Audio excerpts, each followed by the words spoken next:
What if someone other than Valmiki Maharshi had written the Ramayana? What if the Ramayana was Chinese or Japanese? I know it sounds strange, but the truth is that the Ramayana was not only written by Valmiki Maharshi, but also by other Maharishis in their own unique styles. Furthermore, the story of the Ramayana has transcended the borders of India and spread to other Asian countries as well. How do religions other than Hinduism relate to the Ramayana? Since each version of the Ramayana has unique traits, there are slight variations in the story as well. But why does this happen? Let's dive into the video to explore all of that. Welcome to the Sanatana Itihasa-English channel.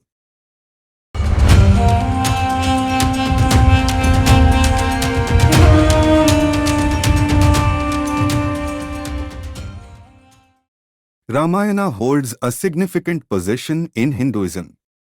When exploring the Ramayana, it's important to consider both the versions written by the Maharishis and the poetic adaptations crafted by ancient poets who drew inspiration from them. Firstly, Valmiki's Ramayana is the most well-known work by the Maharishi. It tells the story of Sri Rama, who is born as the eldest son of Dashratha. Due to his stepmother Kaikeyi, Sri Rama is forced into exile.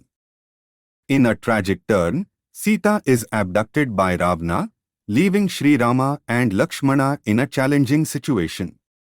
However, with the assistance of an army of Vanara, Sri Rama builds a bridge over the sea, travels to Lanka, and ultimately defeats Ravana.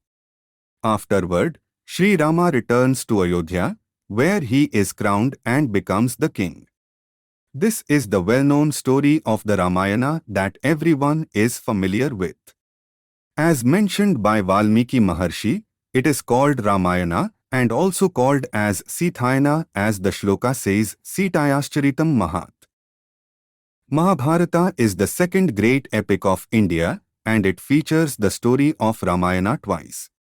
In the Tirthayatra Parva, the mighty Hanuman narrates the Ramayana, while in the Draupadi Harna Upparva of Aranya Parva, it is the great sage Markandeya who tells the tale of Ramayana.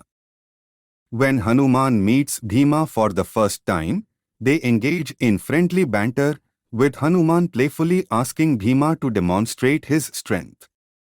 Hanuman then briefly recounts the story of Ramayana. Later, when Sandhava tries to abduct Draupadi, the Pandavas punish him by shaving his head and sending him away. Yudhishthira, curious about others who faced similar challenges during their exile, asks the sages if there were any other instances where someone's wife was abducted and they suffered. Then Maharishi Markandeya shared that Sri Rama had faced even greater hardships than this, and he proceeded to narrate the detailed story of Ramayana in 700 verses. This narration is known as Ramopakhyanam. The Ramayana told by Maharishi Markandeya is quite similar to Valmiki's Ramayana, but there are differences regarding the birth of Ravana and Kumbhakarna. In Valmiki's Ramayana, Ravana, Vibhishana, Kumbhakarna, and Shurpankha are born to Vishwavasu and Kaksi. However, in the Ramayana narrated by sage Markandeya, Rishi Vishwavasu grants boons to 3 Rakshasa maid servants who served the sage, and they ask for children. Then, Ravana and Kumbhakarna were born to the first maid named Pushpokrita, Vibhishana was born to the second maid named Rakha, and Khara and Shurpankha were born to the third maid named Malini.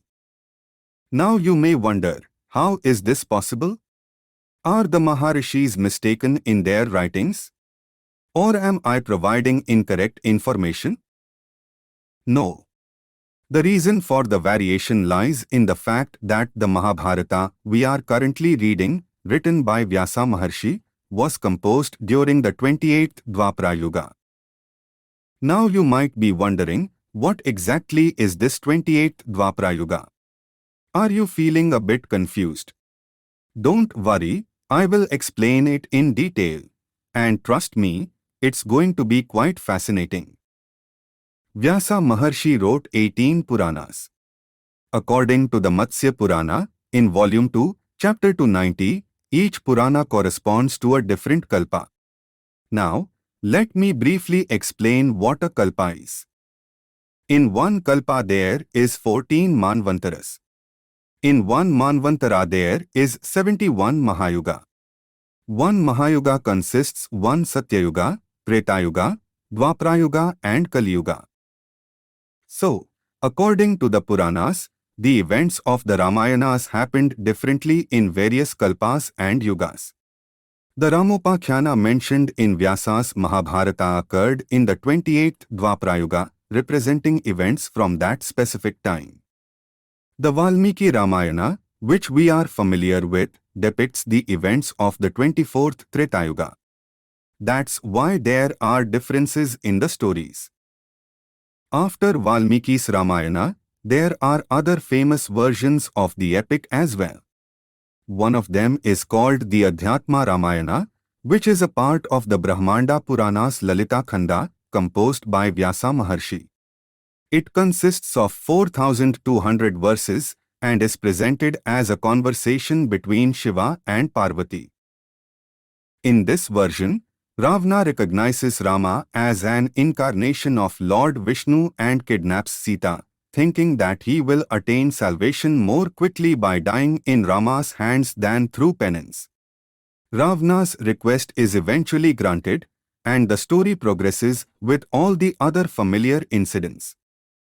In addition to that, the Shiv Purana, Padma Purana, Agni Purana, Bhagavata Purana and Skanda Purana provide additional information that is not found in the Ramayana. In addition to the Valmiki Ramayana, there are two other versions known as the Adbhuta Ramayana and the Ananda Ramayana, which are believed to have been authored by Valmiki Maharshi himself.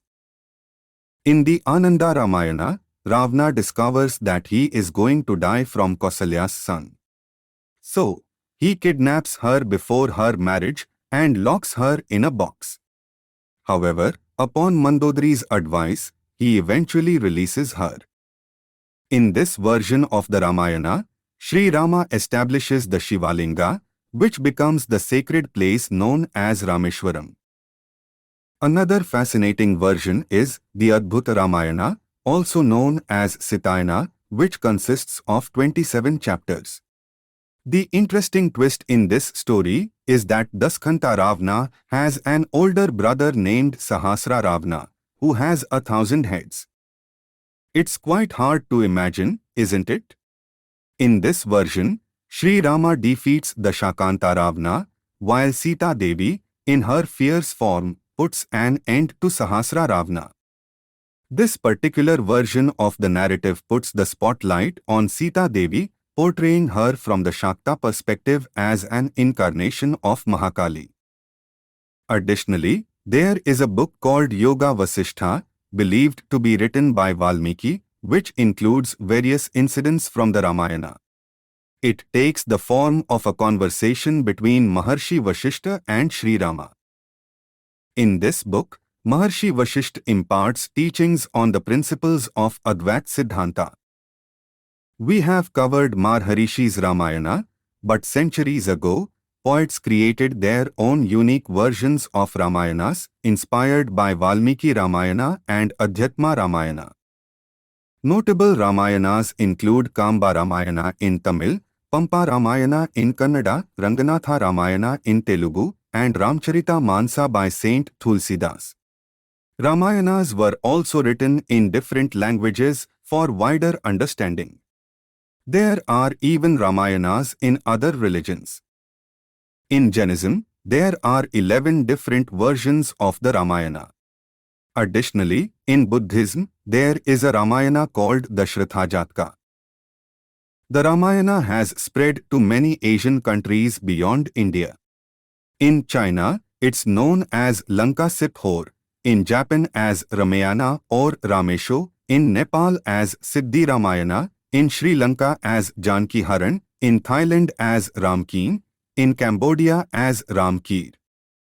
In Bali, Indonesia as Rama Kawacha, in Java as Kakwin Ramayana, in Malaysia as Hikayat Seri Rama and in Burma as Yama Jattawa. Additionally, there are versions in Laos, Philippines, Vietnam, and many other countries. That's all about the different versions of the Ramayana, my friends. I hope you found this video interesting. It was a bit long because there was so much information to cover. Upcoming videos in the Ramayana series: Maharshi Valmiki's prehistory, enlightenment, inspiration to write Ramayana, and creation process. Subscribe, like, comment, and share to support Sanatana Itihasa-English channel. Thank you for watching. See you soon.